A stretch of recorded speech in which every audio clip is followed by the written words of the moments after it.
Sometimes even truckers need to go somewhere for a little pampering. And Luke Burbank knows just the place.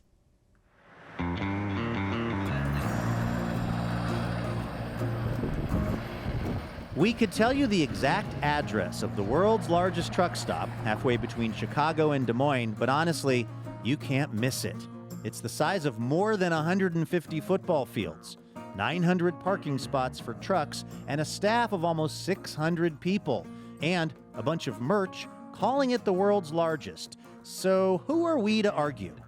Is there some sort of governmental body that verifies these things? Unfortunately not. And we have contacted Ripley's Believe It or Not a couple times, and they're like, oh, we don't know how to measure that. A really cool part about trucks versus cars. Delia Moon Meyer is the senior vice president of the Iowa 80 truck stop, which her father, Bill Moon, took over in 1965, just as construction of Interstate 80 expanded, which meant lots more trucks that needed lots more fuel and other things from a growing truck stop.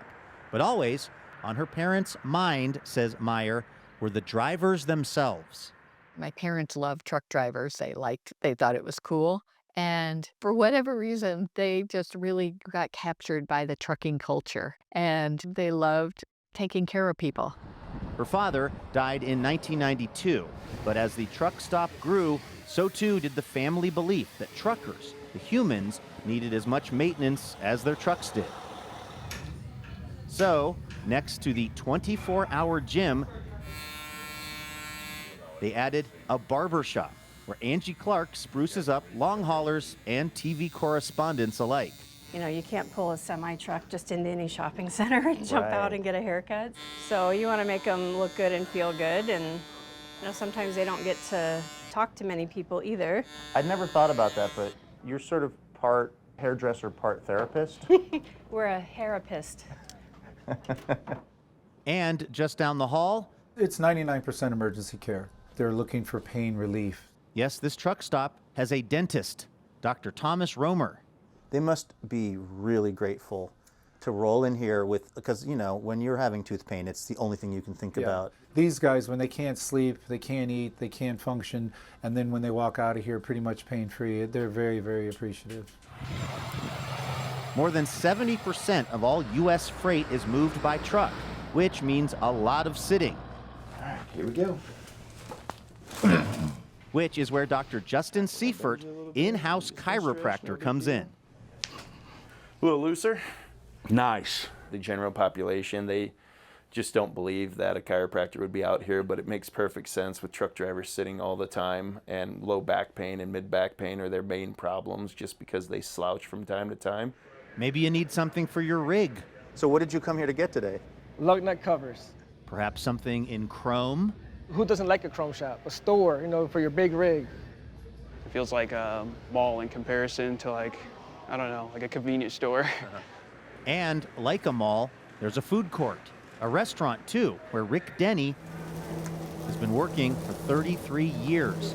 And his grill is always hot 24 hours a day. You know, we have drivers that are out constantly coming in, so they don't always have to follow a schedule from 9 to 5, so we got to be here for them. We never close, and holidays are very, very busy days for us. These days, Denny is the general manager of the restaurant and can spot folks who might be craving something more than just lunch. I think when they sit at the counter, they're acknowledging that they want to kind of interact with somebody else and that. So you see that all day long. Sure, a buffet can fill your belly, but for spiritual sustenance, there's also the Truckers Ministry Office, faithfully run by Pastor Jerry Hull. What are the sort of spiritual needs that the trucking life kind of creates for people? Well, the biggest thing is I'm away from home, and I need someone to visit with. I need someone to talk to. Has anybody gotten saved in this office? Yes, sir. Yes, sir. Many, many times. Federal law mandates that for every 14-hour shift, a trucker needs to take a 10-hour break. So why not catch a flick in the truck stop's movie theater? Or wash your dog. I mean, I love coming here. It's like it's a Disney World for truckers. Yeah. There's a lot more selection as far as the shopping, the restaurants, the truck wash, the museum.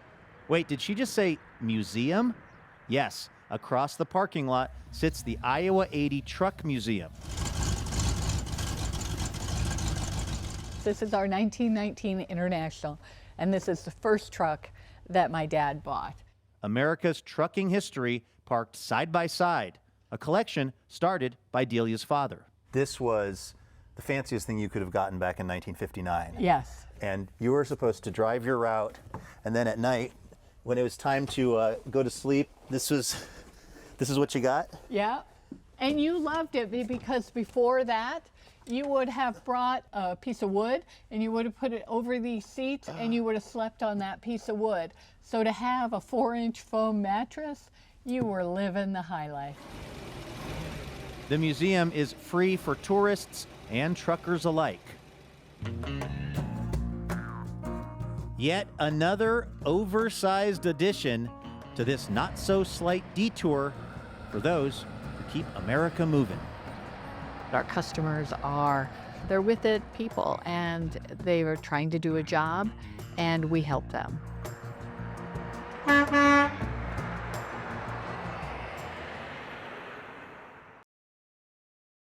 We're a nation on the go, no time to spare, which explains why convenience stores can be so convenient.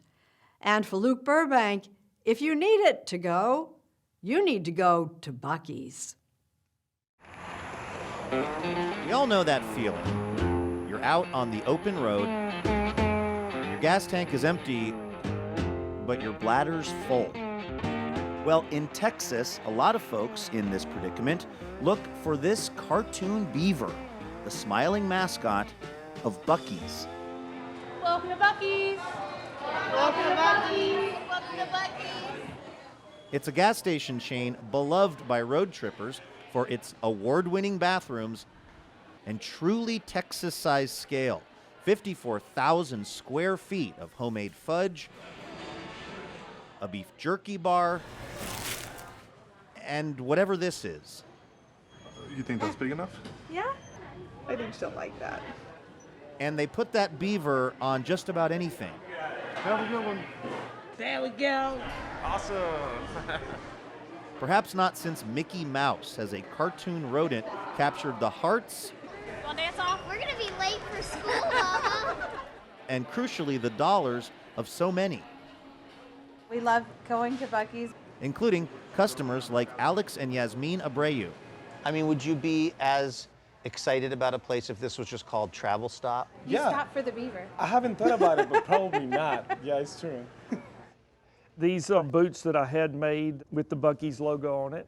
Had them made right here in Texas. That's Arch Beaver Applin III, Buc-ee's founder and CEO. How you doing? Hey, how you doing? Good. And yes, he really does go by Beaver. Beaver was my nickname. My mom named me that when I was born. Buc-ee Beaver Space Guard. Brusha, brusha, brusha. There was a cartoon character way back, really before my time. It's standing for your teeth. A toothpaste commercial, and he was Buc-ee Beaver. And so this fella always called me Buc-ee Beaver growing up.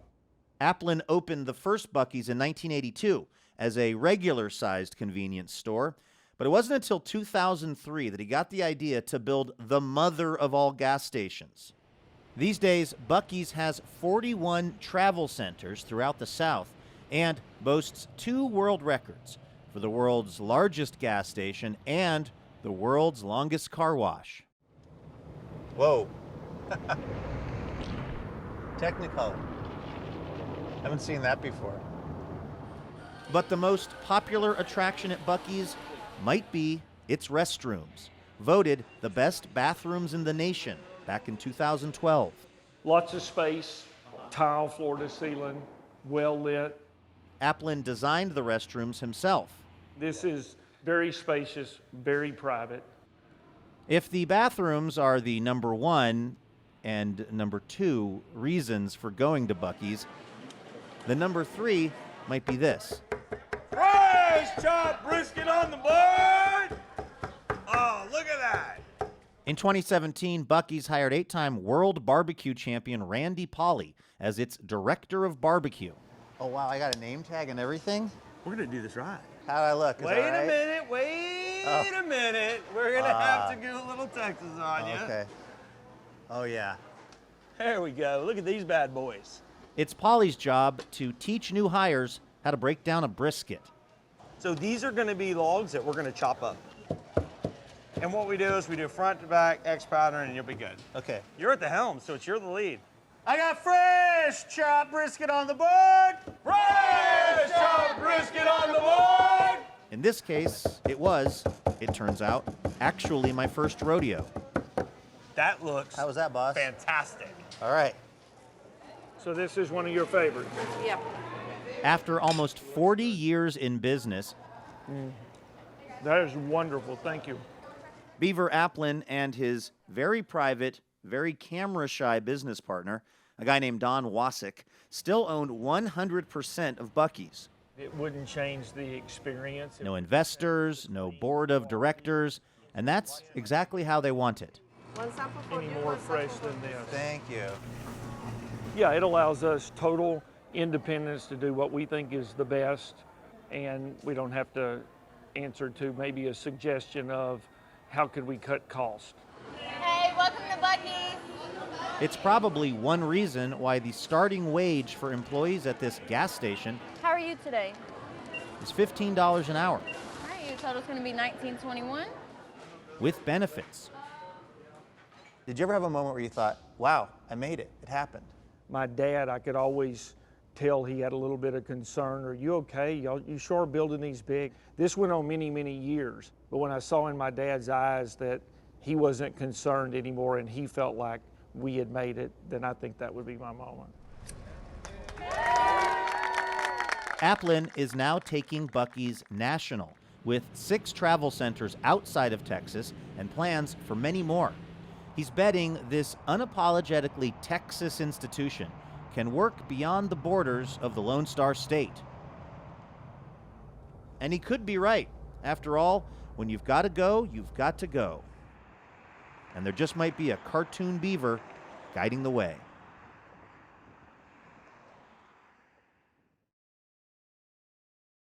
Time for a taste of what's cooking. Jim Axelrod knows just the spot. Hello. What do you suggest? Behind this hole in the wall, at this hole in the wall in Laramie, Wyoming, is a you-won't-believe-it situation from the world of truck stop cuisine. If you'd bet me, I would have bet $100 there'd be no decent food of any kind in here. Yeah, well, she would have lost that bet.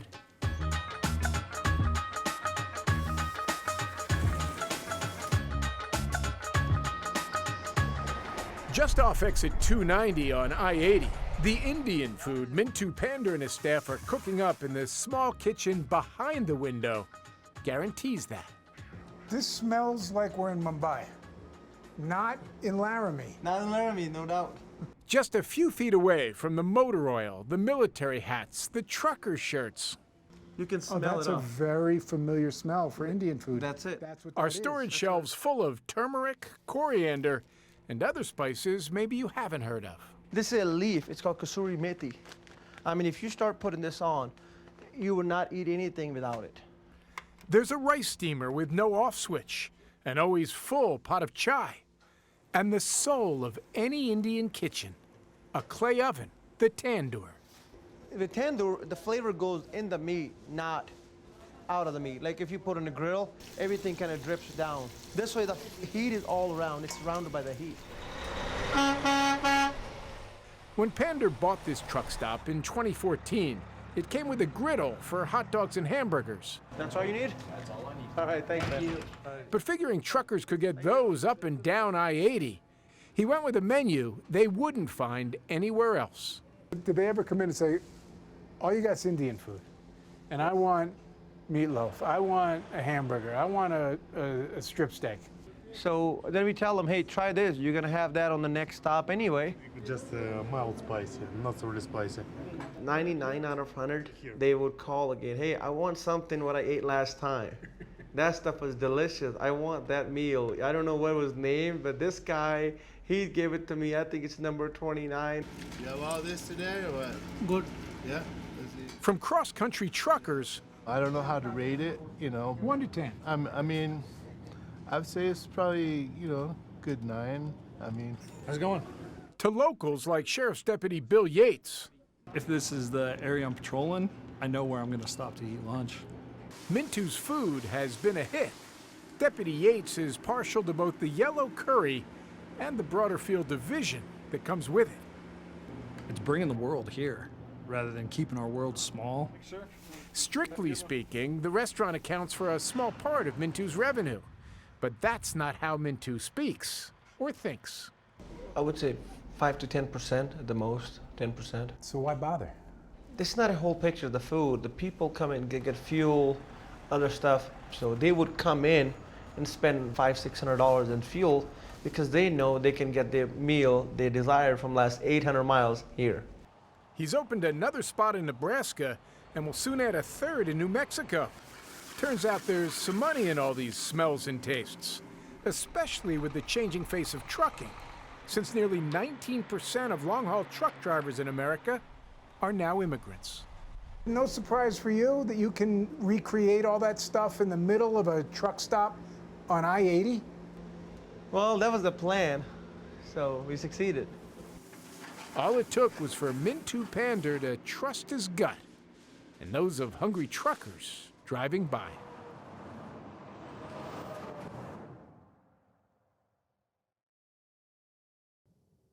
Where on earth might you find a highway sign reading, "Park here," without any place to actually park your car? Possibly at the place Luke Burbank is about to take us to. It's important to me to have this little path, and it's a snake path through all these bushes and trees. Tom Battista is the kind of guy who tends to veer off the beaten path. When you get into here, all of a sudden, you're no longer in the city. You're in the middle of a forest. Well, a small forest in a small triangle of land wedged between traffic-choked freeways in Indianapolis. That's where, a few years ago, inspiration struck.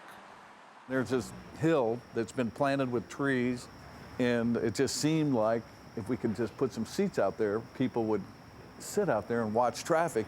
Battista was walking home one night when he had an idea. Build a park where people could relax by sitting and watching other people sit in traffic. So it's just like all these people traveling through our city, our river of cars. Actually, if you close your eyes, it could be the white noise from the ocean. I can hear it. And the sun is a little brutal, so we're going to do a shade screen over it. He even had a clever name in mind, the Idle. Get it? Like what a car does in traffic? It turns out Battista never met a crazy idea he didn't like. From living off the land in a cabin he built himself when he was 21, to staging a basketball game on an aircraft carrier that he leased for $1.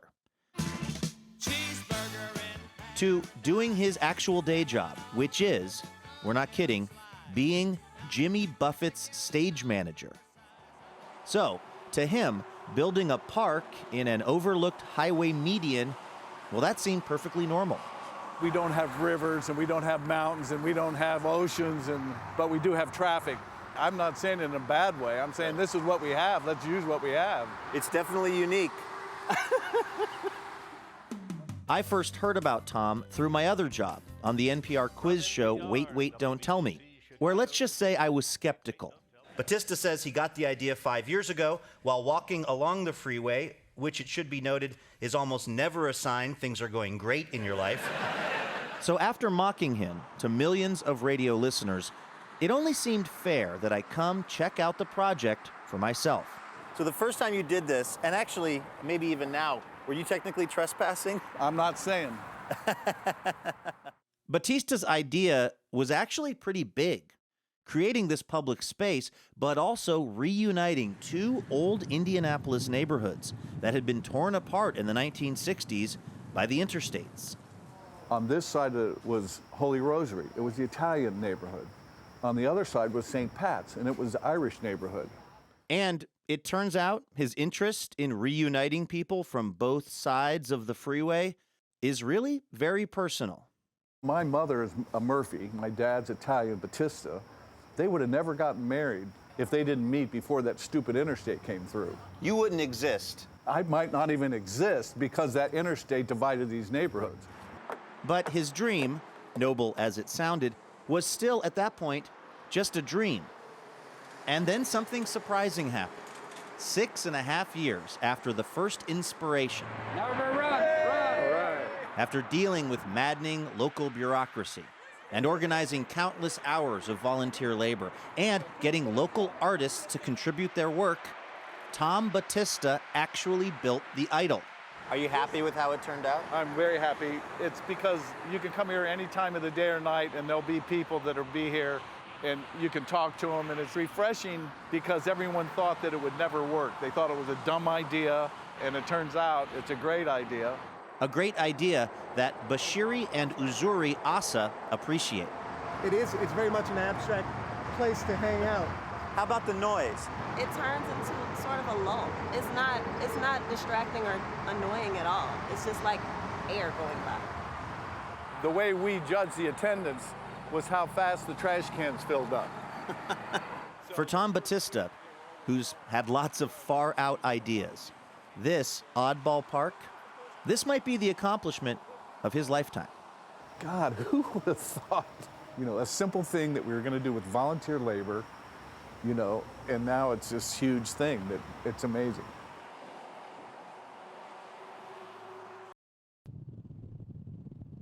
I-15 in Nevada, just outside Las Vegas. It's arguably one of the more bland stretches of pavement on the planet.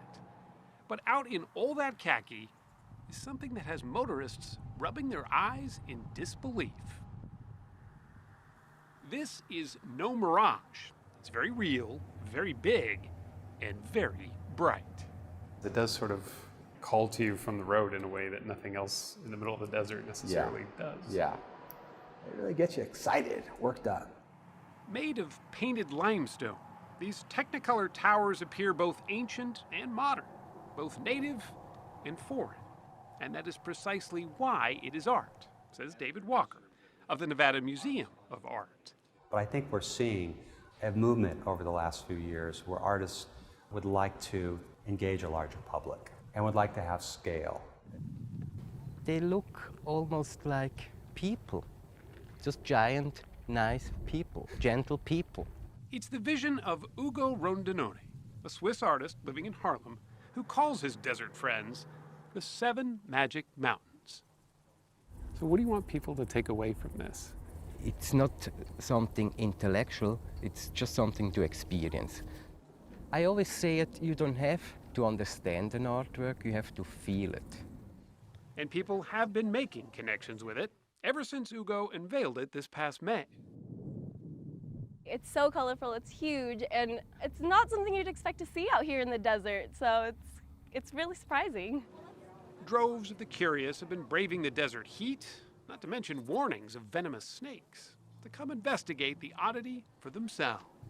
1, 2, 3, go. It's a social media magnet. They're cool, huh? A backdrop for all manner of things, both real and a little surreal, like the costumed aliens who showed up when we were there. Still, the work is not for everyone. There are some people who say that it's marred the desert, that they're not big fans of it. What do you say to those people? I say to those people, many people who have never experienced the landscape, the Nevada desert, for the first time, when they came with their children, they see the beauty of this landscape. He took the boulders from the landscape itself. Each he handpicked from a nearby quarry, some weighing more than 50,000 pounds apiece. We moved them stone by stone, one by one. The stones were shaved flush with the help of a huge diamond saw, and holes were drilled for an internal skeleton that would hold the boulders in place. And then came layer after layer of that bright day-glow paint.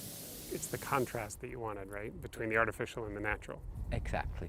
I wanted to use natural material but make it artificial. It's worth coming out here for. Thank you. It's bigger than I thought. It is? It is. Its size is historic. It's the largest land art project out here in more than 40 years. The Nevada Museum of Art wanted to reprise that tradition, especially right here, where Ugo's art would get the maximum number of eyeballs from people going to and from Las Vegas. It's just a very small percentage of people go to museum or gallery. So I love the idea of public art and having in the open for everyone to see it. It's not forever, however. In 2 years, Ugo's 7 Magic Mountains is scheduled to be disassembled, leaving behind only the desert and maybe a few footprints. That's the nature of land art, remembered best, perhaps, only in your mind's eye.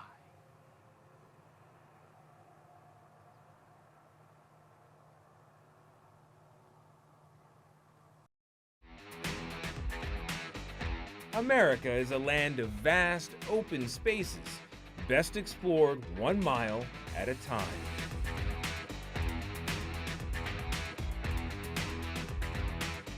But while we've long romanticized the open road, very few of us would want to live here.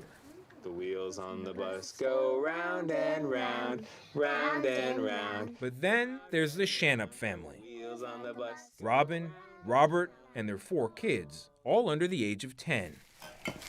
Until recently, Robin was a stay-at-home mom, and Rob worked long hours as a financial planner in Orange County, California. I'm working at a very good office with very good people. We owned a home. We were normal. Yeah, we were normal at one point. That is until we kind of started questioning the mentality that just because you have kids, everything is put on hold.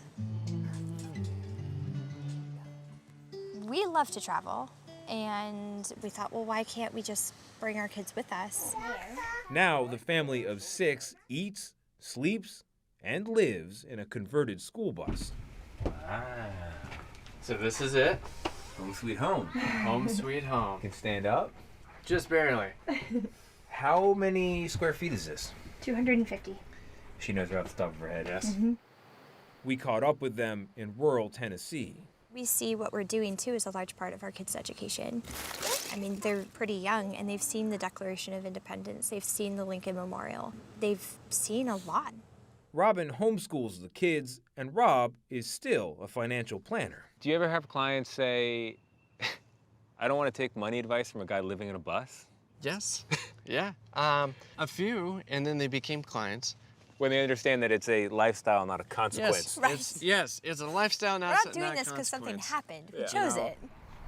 I consider a lot of these people conscientious objectors to the culture we're in right now, which is really get on this work treadmill with no guarantee of, any sort of safety net, and yet you should still pledge allegiance to the culture of the endless work week. Jessica Bruder, who chronicled van life in her recent book Nomadland, says that the movement accelerated during the housing crisis of 2008 and hasn't stopped a decade later. Millennials I met on the road said, look at this, I can't pay back my student debt, or I don't want to go into debt. I can afford to do this. I should do it when I'm healthy and spry, and they're out there doing it. And these days, either by choice or circumstance, more and more people are making America's highways and scenic byways home. Thanks, at least in part, to Bob Wells. What do you do 100 miles from nowhere, car breaks down? You're in your home. You pull over and you make dinner.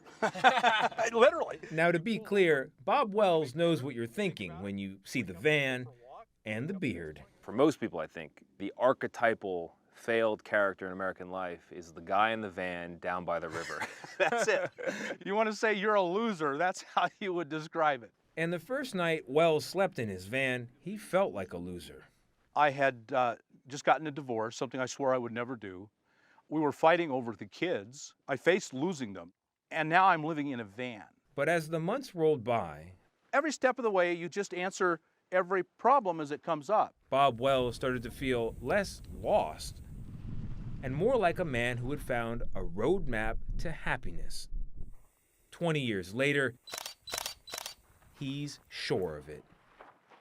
You have enough money at this point, you could go live in a home. I could live in a home. But you're not. Why would I torture myself? Why would I make myself miserable? Oh, you must dream of that lever on the recliner. You got me. I do miss my recliner.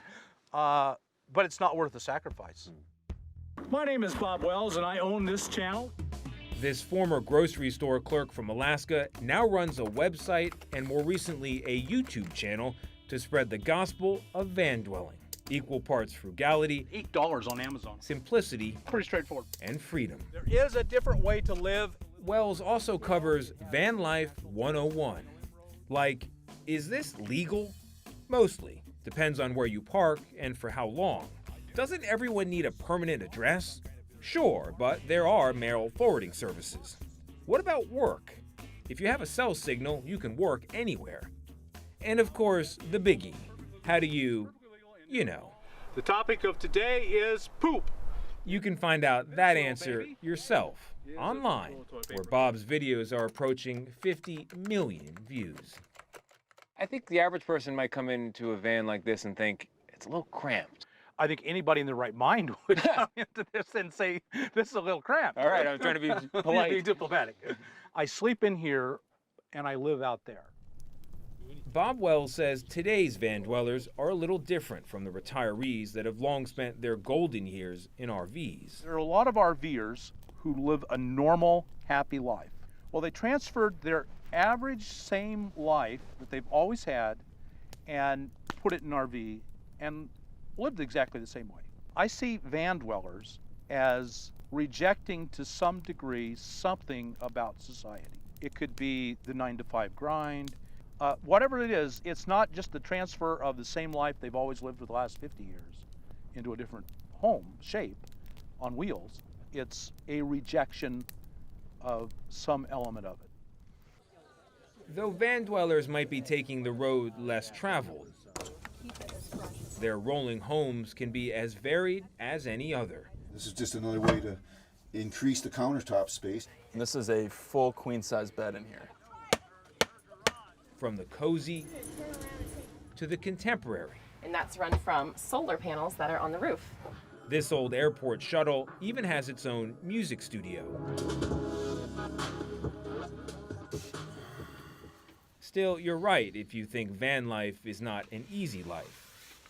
As I found out when I tried to make a rented minivan a mini home, even with Bob Wells as my neighbor. My short-term plan is to find a shower. That's your short-term plan? And a basin I can wash and shave with. Maybe I'm not cut out for the van life. Wells says he's committed to helping everyone find their own answers out here on the not-so-lonesome road. It is a story of desperation and of ecstatic victory. Wow. Do you feel like your message is chipping away at the model of America that exists today? I hope so. Not to put too fine a point on it. No, yeah, I hope so. That's my goal.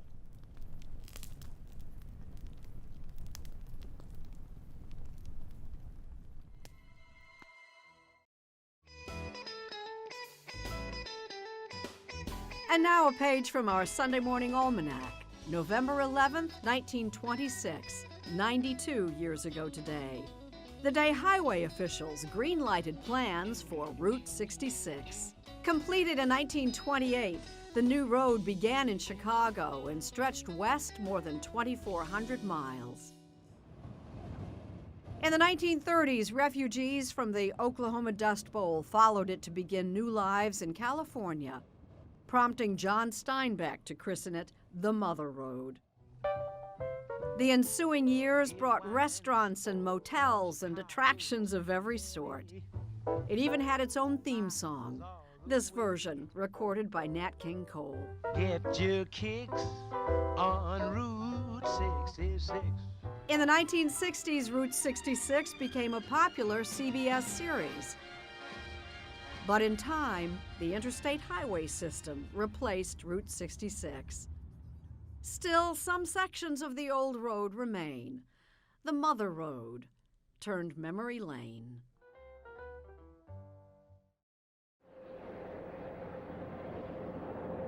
When the twilight is gone and no songbirds are singing, When you come to Albuquerque, New Mexico, you can take the interstate around it, or you can take the slow road right through the middle of town. My friend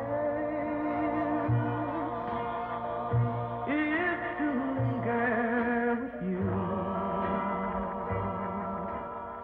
Now you could say this is a story about taking time to smell the flowers, although tasting the cheeseburgers at the 66 Diner is more like it.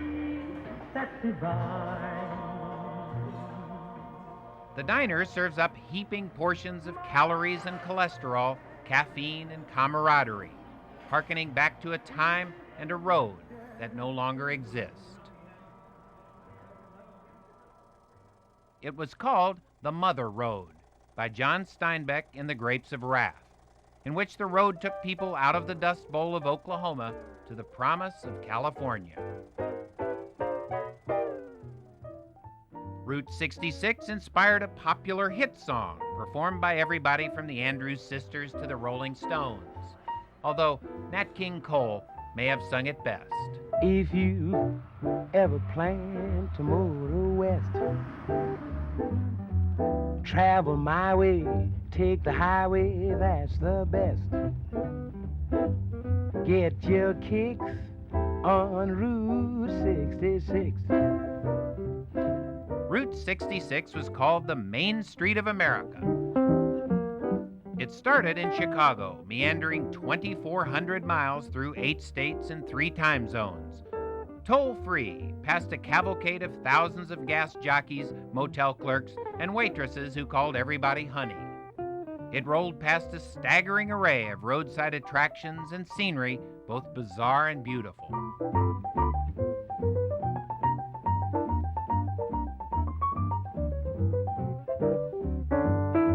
'66 didn't stop till it had to, at the Pacific Ocean. It was a road that even had its own TV show. Remember Todd and Buzz?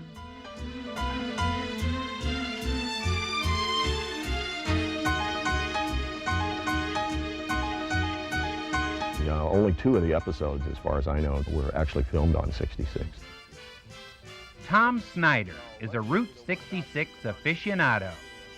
He's promoting monument status for the road, and he wrote a book to help people rediscover its joys. The interstate system is a wonderful way to get from point A to point B, but that's not what driving is about. It's not what seeing the country is about. Motoring, they used to call it. Right? Motoring, yeah. Touring. That's right. Although the highway is no longer designated Route 66, much of the roadway itself is still there. And Snyder showed me a favorite stretch between Albuquerque and Gallup, New Mexico. It's a patchwork of old farm to market roads and right down the main streets of all these towns, down Central Avenue here in Albuquerque. One of the treasures Snyder uncovered on this stretch of 66 is the El Vado Motel, which is trying to cash in on its heritage. Oh, this has been here over 50 years. And you can see that this is sort of the beginning of the motels as we know them now. You see, first they were the little bungalows, and then they put garages between, and then pretty soon they put doors on, and then they put people in them. It's much better use of space. Mm-hmm. Well, they always talk now about how they don't want surprises. Holiday Inn says no surprises. When you traveled on 66, there were a few surprises. There were some surprises, yes. It wasn't homogenized America as we know it now. You don't run across major tourist attractions like Disney World or Great Adventure out here on 66, but Mother Nature has her own ideas of what a major attraction should be. As you look around, you see the landforms, and here on the old road, the road clings to those landforms. Rarely drive more than 20, 50 yards ahead of the car, and the road turns and it sweeps and it goes up and down over hills. And you have to pay attention, you have to drive the car. You can't be in a reverie and do this road. Some stretches of 66 in New Mexico we found delightfully deserted. When I first began this Route 66 project, I came over this, and my partner at the time and I just parked the truck in the center of the road and stopped it and we got out a picnic lunch, and we spread a tablecloth in the center of the road, and we had picnic lunch and a bottle of wine and a very long conversation. You literally had a picnic. Literally had a picnic in the middle of the road. Yeah. Yeah, is this the Santa Fe Railroad they run? This is Santa Fe Railroad.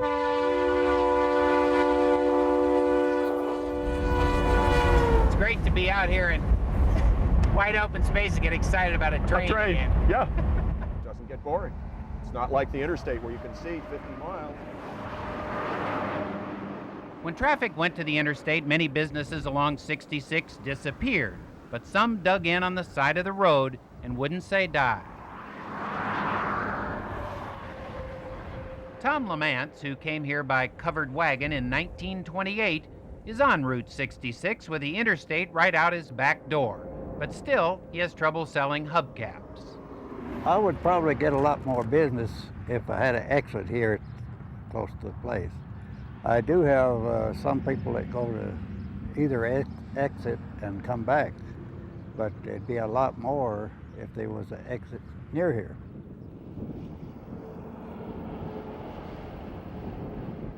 Parts of the once proud Main Street of America have been reduced to frontage roads. Other stretches are completely abandoned. It's been demoted fairly well all the way down the line, and then sections like this are abandoned. How does this make you feel when you see a stretch of road like this? You know, the Mother Road, America's Main Street, and all of that, and here we are. Well, I don't know. I look at it, I think this is kind of a natural cycle here.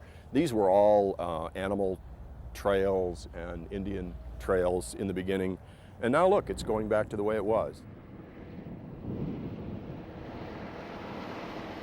We used to sell articles on the road. We used to have a little shack or a little place where we could sell potteries, pens, bread, whatever. These two Laguna Pueblo Indian women say Route 66 was more lucrative than the interstate. And they used to take pictures, even pay us to take our pictures. But money isn't everything. And now they can exercise walk down the center of Old 66 through a garden of the gods.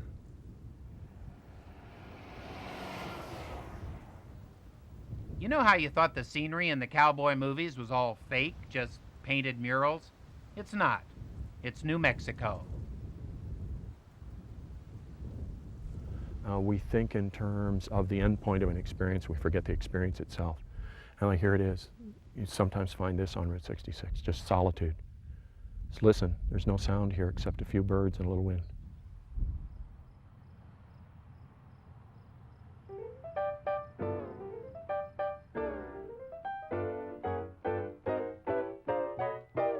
Route 66, more than any other road, is a road of fantasy.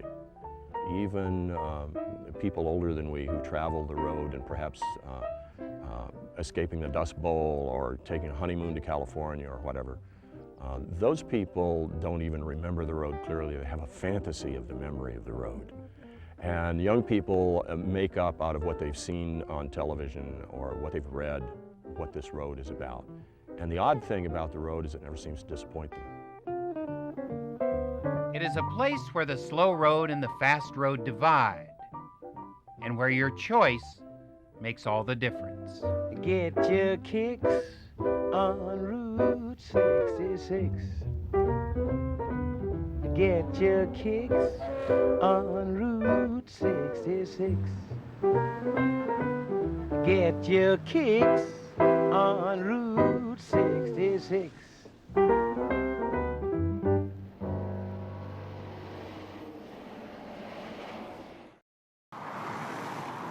We're off on a Sunday drive, brought to you by Toyota. If you're looking for a road trip into yesteryear, our Lee Cowan has found a destination that, instead of being off the beaten path, is actually right next to it. Before I-78 was I-78, back when folks weren't in such a hurry, this roadside attraction, called Roadside America, had motorists tapping the brakes. You could barely find a parking spot when it opened in 1953, just outside Charlottesville, Pennsylvania. The curious passed under the same sign then that still hangs today. Who enters here will be taken by surprises. Surprises, plural. That's because once inside, there's a surprise around every turn. You can walk around 10 times and find something new every time you come around. Roadside America is a wonderland. Part miniature village, part model railroad. It's all the brainchild of one man, Lawrence Gehringer, a carpenter by trade who began building scale models in the early 1900s. They soon took over his entire living room. In 1938, Gehringer moved his display to an amusement park in Reading, Pennsylvania. But it outgrew that space, too. It now encompasses nearly 8,000 square feet,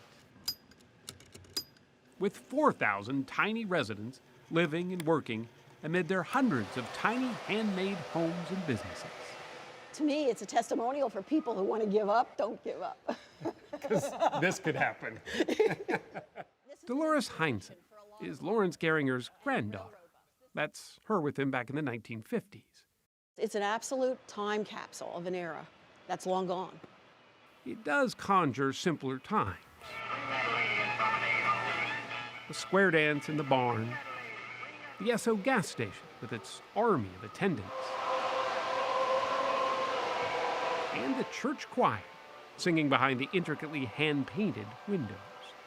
It represents what was, and it's changing so.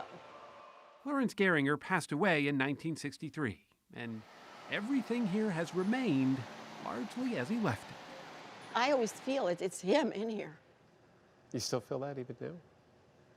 And it's emotional for you, right? Because this was his life, and you're still the caretaker of it. That's what I am. She relies on a village to keep this village going. Jeff Marks is in charge of restoration. Yes, it's old school, it's old technology, but it evokes a feeling of childhood memories. So this is your test track? Yes, it is. Richard Pfeiffer is the railroad foreman, making sure all the O-gauge trains are on schedule and on track. These are running 7 to 8 hours a day, 5 days a week. So you start multiplying that out, you've got some serious mileage. There's no manual for any of this, few blueprints to follow, and little money for advertising, which may be why so much of the traffic keeps moving right on by. What's the hardest part? Oh, maintenance, taxes. I always say a business is like a pie, and constantly everybody's taking a bigger piece of the pie. Truth is that parking lot isn't as full as it once was. Tourists still come, but a lazy stroll through yesteryear has a lot of modern-day competition.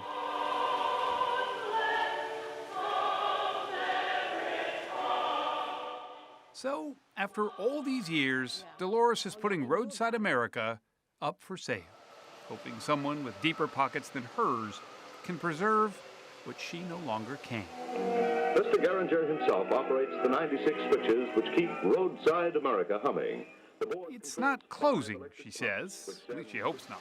Whoever buys Roadside America has to understand what her grandfather did. That the feeling of being a kid doesn't have to die, no matter the price. I always say this is like comfort food for the soul, to come here and feel nothing bad's going to happen. Safe, you know, it's a safe place.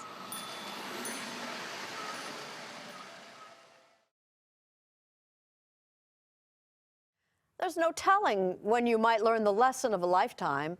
Steve Hartman has a case in point. There are two very different sides to 48-year-old Anita Hughes. At her church in Cleveland, she is a fearless hurricane. While at home, she's more like a stationary front. Except for church, she rarely leaves the house and won't travel anywhere by herself. Which is why it was such a big deal last month when Anita Hughes decided to step way outside her comfort zone and take a trip on her own. I just got out and I made it to the car. And I turned the ignition and I actually got on 77 South. And I went. She was headed for North Carolina for a gospel concert, and she made it just fine. But on the way home, she got so terribly lost, she didn't even know what state she was in. So Anita pulled into the 7-Eleven in Strasburg, Virginia to ask directions. You can see her entering there on the right. Unfortunately, there's no sound, but by all accounts, you could hear her desperation, loud and clear. What did you say exactly? Can somebody please tell me how to get to Cleveland? And everybody in the store just paused. I mean, she came in full-throated, like a Broadway star on stage, reaching the back row. She was genuinely turned around. Jason Wright was a customer in the store. He says he gave Anita directions, but she was still scared and skeptical. I said, that's the right way. You come show me how to get to Cleveland. So he did. What? Yeah. He was so nice. I mean, I'm going in the complete opposite direction. You were? I live here to the south. I'm driving north, so far out of my way. Jason drove 35 miles out of his way to get her back on track to Cleveland. But here's the best part. A few days ago, he drove another 300 miles to take her to the moon. Obviously, Anita and Jason have become fast friends. They talk on the phone just about every day and now share a real fondness for one another. Jason gave you a lot more than directions that day. That he did. Just a little bit of a appliance of affection can change a whole situation. Since their chance encounter, Anita has taken another trip to Detroit. She got a new job and says she's more confident now than ever. And as for Jason, he thinks he's gotten even more out of this. The lesson of a lifetime. It just doesn't matter the skin color, the zip code. We're brothers and sisters, and we really do have a responsibility to help one another get home. You mean that metaphorically, don't you? I mean it in every way imaginable. When one got lost, hope got found.